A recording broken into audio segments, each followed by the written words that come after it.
Bonjour, je m'appelle Ingrid, je suis responsable de la revue cabaret musical Les Mille et Une Ladies, un spectacle itinérant, et je suis membre du SEB. Bonjour, je m'appelle Gabi, je suis chanteur indépendant, membre du SEB. Bonjour, je m'appelle Anthony, je suis dirigeant du restaurant La Raffinerie et je suis membre du SEB.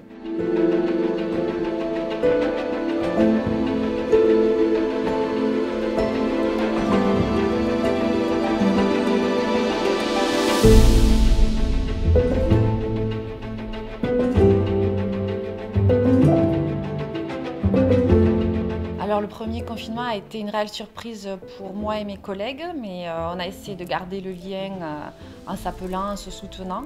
Par chance, on a pu travailler dans les campings, tout en adaptant bien sûr les mesures barrières, notamment les distanciations avec le public, chose que l'on ne connaissait pas, mais on s'est très vite adapté et le public aussi. C'était psychologiquement, c'était assez difficile.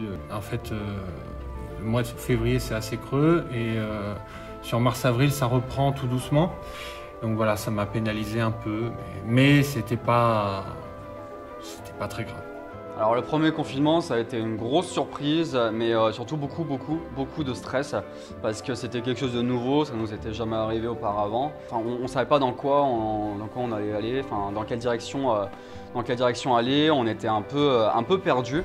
Après, à la réouverture, on a su rebondir justement, on a eu quand même beaucoup de soutien de la part de nos clients et de la part notamment aussi du SEB.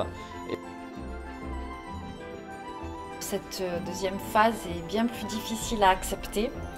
À vivre aussi, on s'y attendait pas, on n'y était pas préparé. Et là, par contre, la situation devient presque dramatique. Mon activité est à l'arrêt depuis le mois de mars, concrètement. Je n'ai pas eu de prestations depuis le mois de mars. Donc le premier, on s'est dit, bon, on est resté fermé pendant 2 mois et demi, 3 mois. Le deuxième, ça fait bientôt 3 mois là, qu'on est fermé. On ne sait pas quand est-ce qu'on pourra réouvrir, donc c'est vrai que là c'est beaucoup plus d'anxiété et on a hâte de pouvoir avoir enfin une date d'ouverture pour pouvoir faire notre travail, faire notre passion.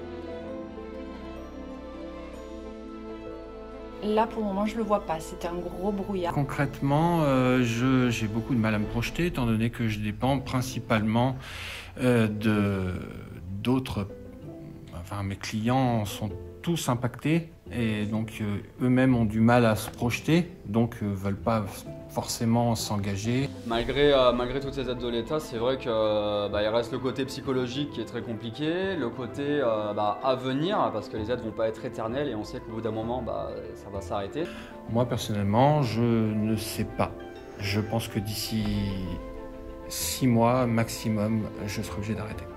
Puis si on n'a pas assez de clients, si on n'a pas assez de monde, si on n'a pas assez de trésorerie, qu'on n'arrive pas à engranger assez de bénéfices, on va fermeture, à la faillite. Donc pour pas mal de monde, ça va pouvoir se passer comme ça malheureusement. Donc on ne sait pas dans quelle direction on va et on a des aides certes, mais c'est pas suffisant.